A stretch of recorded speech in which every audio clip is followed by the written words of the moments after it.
As I stepped down from my rickety hackney cab, the theater's imposing brick facade loomed before me like a condemned soul. Whispers and sniggers followed me out into the night air as the driver slammed the door shut behind me, his lantern-lit face a grimace. This wasn't just any engagement. I was here to investigate an unsavory situation. I straightened my crumpled top hat and adjusted my black leather gloves for what felt like the 100th time that evening. My association with this peculiar clockwork theater had begun unexpectedly, when the patronage of industrialist Edwin Fletcher attracted whispers about a cursed device hidden in the attic storage room. Supposedly, it drove staff members away or drove them mad. I didn't believe rumors. Until now. A fluttering anxiety gnawed within me as I approached the theater's entrance. Tonight, I would meet with its proprietor, Mr. Blackwood. An eccentric collector of curious artifacts and mechanical oddities. His cryptic invitations promised insight into a mysterious malady, unexplained disappearances among staff, coupled with equipment failures, all tied to this new clockwork contraption. Inside, the cavernous foyer echoed with the distant hiss of steam valves and creaking wooden beams. Shadows danced across walls as flickering gas lamps struggled against the night's heavy veil. I spotted Mr. Blackwood, a hunched figure in an overcoat, his face obscured by a wide-brimmed hat. "Welcome to our humble abode, Mr. Winter," he said with a dry, papery voice, as if speaking through a mouthful of dust. "I expected you sooner. But no matter. Please, join me." Mr. Blackwood beckoned toward the staircase, his long fingers ending in black leather gloves that seemed to mirror my own. As I ascended alongside him, I couldn't shake off the sensation of being watched by invisible eyes beneath gas lamps' faint glow. Which was ridiculous. There's no such thing as supernatural presence. Just an overactive imagination or a side effect from those cursed absinthe cocktails. I followed Mr. Blackwood into the dimly lit upper floors, his footsteps echoing off cold stone walls as we traversed a maze of narrow corridors and cramped workspaces filled with steam-powered contraptions. His guidebook-like hand gestures swept across ornate clockwork devices, speaking in hushed tones about anomalous energies and unstable oscillations. I struggled to keep pace with his racing words. The dim lighting only added to my disorientation. As we approached a peculiar storage room door, Mr. Blackwood paused, his long fingers hovering above an ornate lock. He turned to me, eyes hidden beneath his brimmed hat's shadow. "Edwin Fletcher has encouraged certain innovations within our walls," he whispered, the words dripping with unease. "I fear it may have stirred a darkness we cannot comprehend." The air in that cramped space grew thick with an acrid scent like burnt wire and smoke as Mr. Blackwood lifted his hat to reveal sunken eyes, a cadaverous face, and unkempt, white locks. "Unconnected malfunctions?" I ventured, the phrase feeling like a cruel mockery considering the whispers about curses. "Silence, Winter. No more questions," he hissed, eyes darting toward the door. "You mustn't know this. Yet." He unlocked the storage room with an odd brass key and pushed open the creaking door to reveal rows of dusty crates, steam-powered machinery, and amidst a haze of fog, what appeared as a forgotten clockwork box, adorned in cryptic symbols. I stumbled backward, my hand involuntarily reaching for the pistol hidden within my coat. "What is that?" Mr. Blackwood's eyes fluttered toward me. His cadaverous face creased into an unsettling smile. "A relic from Edwin Fletcher's personal research, I'm afraid." "Edwin who?" My mind reeled with a mix of fear and morbid curiosity. "The industrialist patronizing our humble theater, Winter. His interests are unconventional." Mr. Blackwood glanced about the storage room as if searching for some unseen presence. "Unfinished projects, you see. Relics from an era where innovation was paramount." A gust of steam-hazed air wafted through the open door, carrying whispers that seemed to sear my eardrums. I must be hallucinating. The hissing of pistons and machinery masked all other sounds in this cramped space. "Tell me what's going on here." My voice came out as a whispered command. Yes, Mr. Blackwood began, an unsettling cadence creeping into his tone. We've received cryptic letters from the missing staff members hinting at some unseen force. The box with symbols seemed to pulse with a malevolent energy. I sensed being watched. Darkness seethed just beyond perception. Find out who wrote those letters, I demanded, and uncover whatever's driving these disappearances. Mr. Blackwood vanished into the shadows, leaving me face to face with that accursed clockwork box, its cryptic symbols reflecting my anxious mind like a morbid mirror. I shivered, sensing an unsettling weight in the air as whispers seemed to coalesce around me. Fog swirled about unseen presences. Edwin Fletcher knows more than he lets on, I muttered to myself, trying to reassure, while also hiding my growing unease. Ah, yes. Mr. Blackwood reappeared, his gaze cold and distant. Fletcher's patronage has come with certain expectations. A faint humming noise started in the distance, drawing me toward the storage room exit.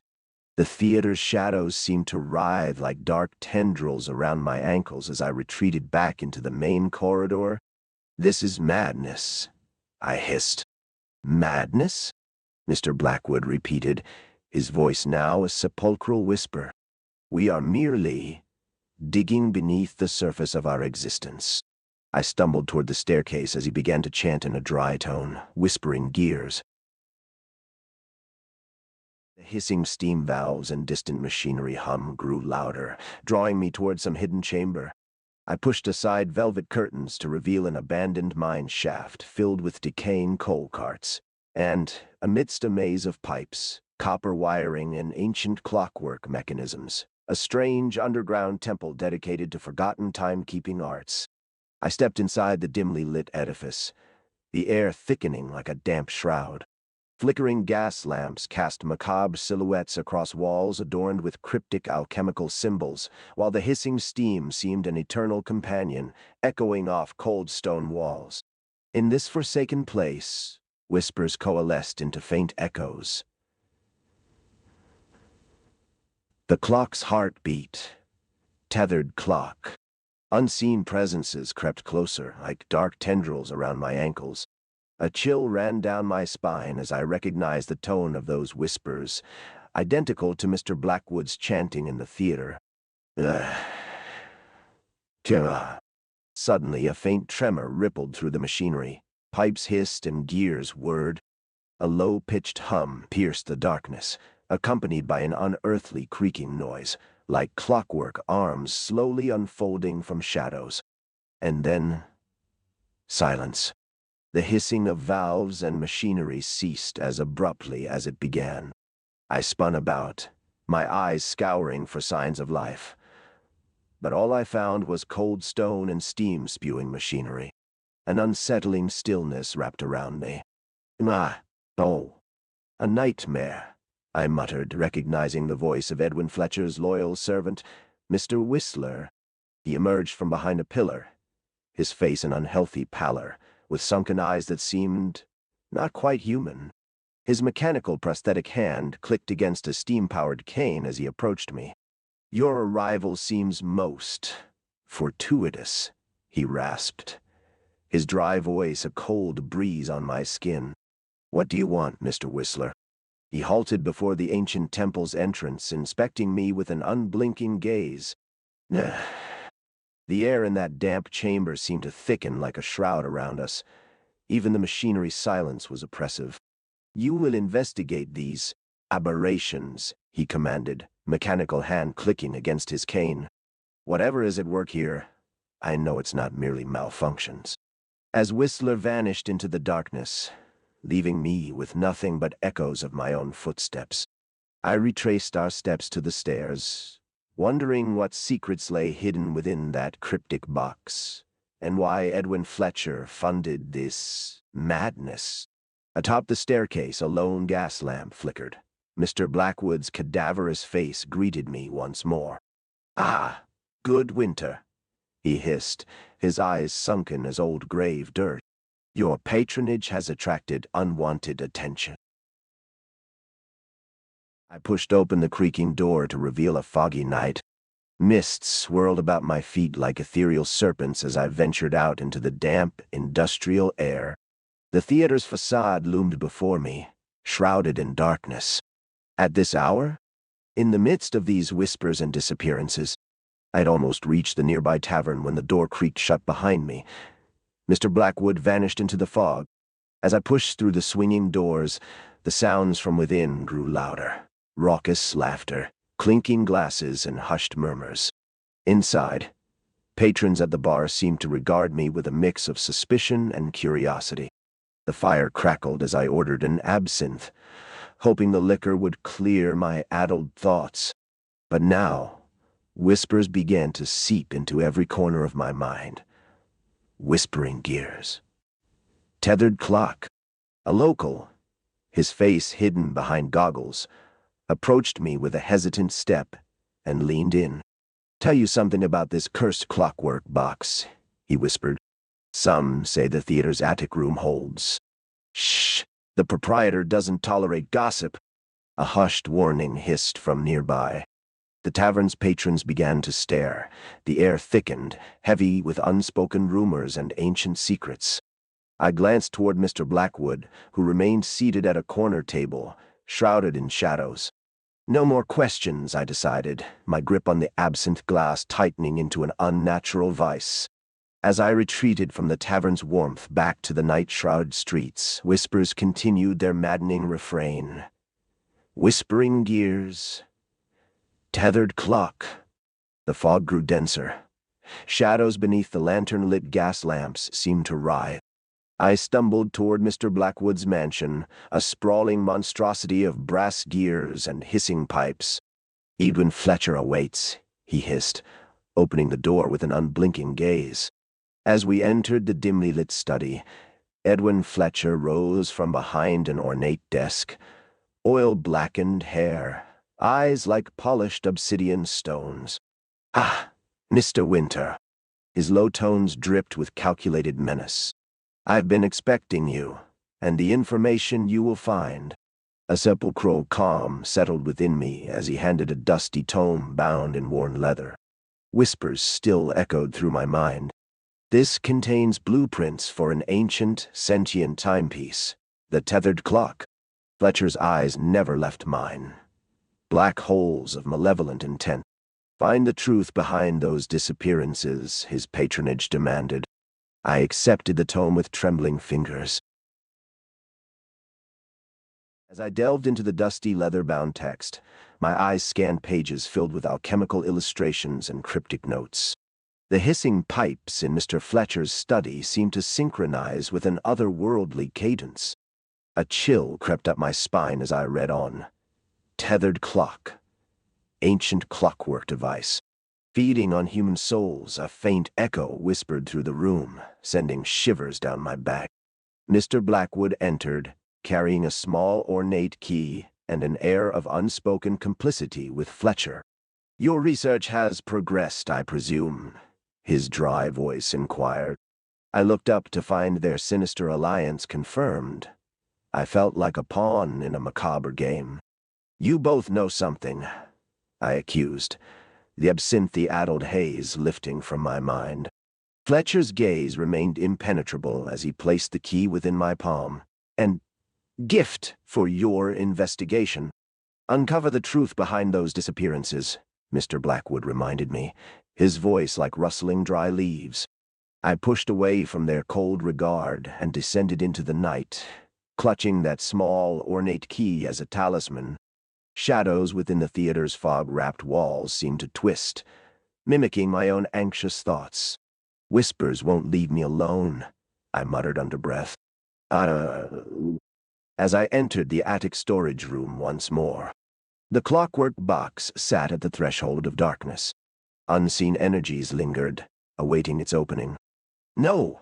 A soft cry escaped as I inserted the key and swung open that creaking lid.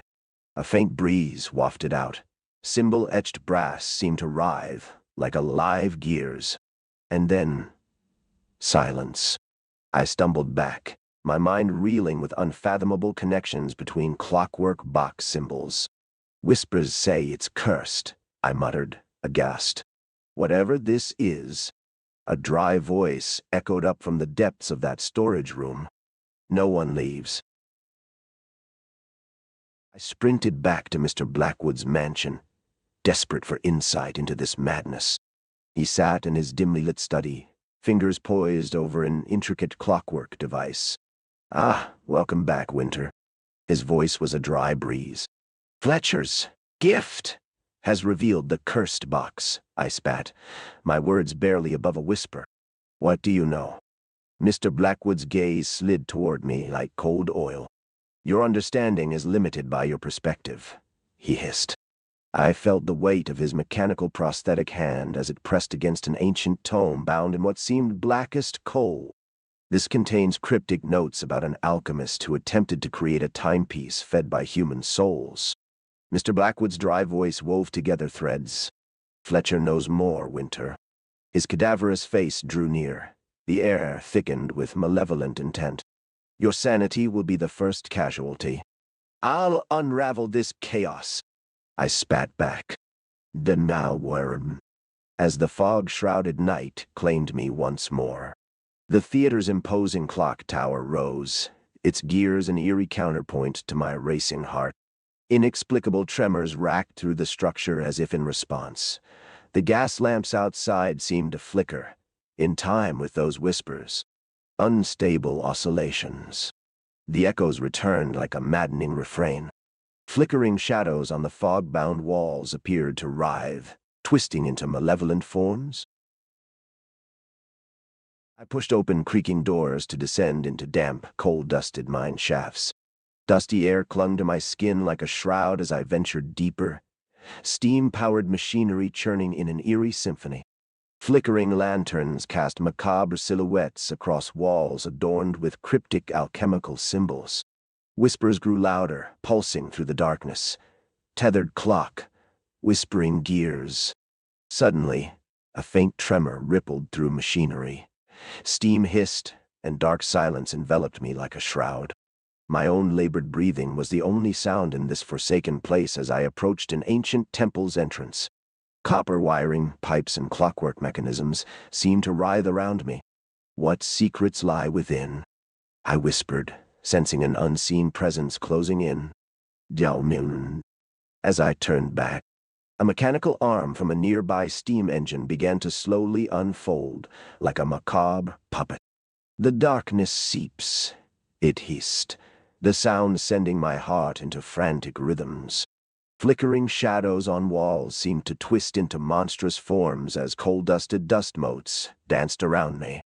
"Anadiwa, Mapo, Minda. Edwin Fletcher has more knowledge." The whispers coalesced. An unseen force closed in, a noose of dread tightening. "Stop them," it whispered, the phrase seeping like icy fingers through my mind. I stumbled backward toward the temple entrance. "You're involved?" I demanded. Copper wiring hissed, as if alive. Machinery whirred, gears clanking within darkness. "And soon, so will you." The whispering grew urgent. Mr. Blackwood materialized beside me, his mechanical hand clicking against his cane. "Your research is progressing." His voice dripped with an unsettling satisfaction. I spun around to face him. "What are these whispers?" "No. Andira." He vanished into the darkness. I was left facing only fog-shrouded shadows. "Stop them," it echoed, my own heartbeat drowning out the darkness. Fog seemed to writhe like a living entity as I stumbled toward Mr. Blackwood's mansion. "You should not have come here," he hissed from an unseen corner. The weight of his mechanical hand pressed against my shoulder, pulling me back into that dim study. "The truth will consume you." A sepulchral calm settled within me as the whispers ceased. Only silence remained. Mr. Blackwood's mechanical hand released my shoulder. I stumbled backward into a dusty, forgotten world. I found myself in front of his Manor's clockwork laboratory, rows upon rows of brass gears and steam-powered machinery. Time seemed to warp as I examined the peculiar device. Flickering embers, whispering gears. Those echoes returned like madness-inducing whispers. The darkness will consume you. The words dripped with an otherworldly menace. I pushed aside shelves, revealing a hidden room, an assemblage of ancient clockwork devices and steam-powered artifacts. A mechanical arm extended from the shadows, its metal fingers curling around my wrist like icy claws. "No!" I screamed, yanked toward darkness. Time itself appeared to unravel, machinery whirred in an eerie symphony. "Stop them." The whisper returned. My sanity's last thread snapped under the weight. I stumbled back into that dim room as Mr. Blackwood entered with a faint, unblinking gaze. "The servant," he whispered, his mechanical hand clicking against his cane. "Whistler? What have you seen?" You will join them," it echoed from an unseen corner. The words a chilling promise. The air thickened like a shroud as I stumbled toward Mr. Blackwood. "Your research. Those whispers," he began, his dry voice laced with unspoken threats. A sepulchral calm settled within me. My grip on the device tightened into an unnatural vice. I stumbled up Mr. Blackwood's creaking staircase, gas lamps casting macabre silhouettes across walls as I ascended. Mr. Whistler awaited at the top step, his mechanical hand clicking against a cane, sunken eyes like voids in coal-dusted skin. "A message, Winter." "Fletcher," he rasped. "The clock's heartbeat," it whispered, echoes of my own madness lurking within those words. "Your discovery will consume you." I froze as the whispers coalesced into an unseen presence. Machinery whirred in a maddening chorus. "Fears?" Whistler vanished, his mechanical arm clicking against the doorframe as he disappeared. A sepulchral calm settled, my grip on the railing tightening. "The darkness." It echoed within me like a perpetual refrain. The night air seemed to writhe around me. I stumbled toward Edwin Fletcher's mansion. I'll unravel this chaos. As I pushed open the door, oil-lit candelabras cast an eerie glow. Fletcher sat amidst shadows, blackened face hidden beneath his top hat. "The weight of knowledge," he rasped, eyes like voids in coal-dusted skin. "Your research is near completion." "Those whispers?" I demanded. The room darkened. Fog rolled into the mansion as if summoned by my words. "Ah, yes," he whispered. "You see, Winter, the darkness will consume you." It echoed within me like an eternal curse. His mechanical gauntlets seemed to flex in anticipation, steam-powered contraptions humming with malevolent intent. The tethered clock's heartbeat synchronizes with mine. As he spoke, I felt the weight of his words like an anvil crushing my chest. Fletcher vanished into darkness, his mechanical gauntlets clicking against a nearby pipe. "Your research will soon reveal truth," he whispered. And then, my voice cracked under the pressure of impending doom. "The tethered clock song," he rasped, "will drown out your screams." As I stumbled toward the door, darkness yawned before me like an abyss. The fog wrapped around my ankles. His mechanical gauntlets clicked against a pipe. Edwin Fletcher knows more than... Fog-enshrouded walls seemed to writhe as if alive, reflecting my racing thoughts. The clock's heartbeat. It echoed within me like a perpetual refrain. I spun back into the darkness. Mr. Blackwood waited, his mechanical hand clicking against a nearby pillar. "Ah, yes," he whispered, eyes hidden beneath his hat's shadow. "The tethered clock." A sepulchral calm settled, my sanity frayed as I stumbled toward him, screams echoing up from the depths of that darkness. "Stop them!" It echoed within me like an eternal dirge. I collapsed at Mr. Blackwood's feet, lost to the whispers. The darkness enveloped me, like an eternal abyss. The clock's heartbeat.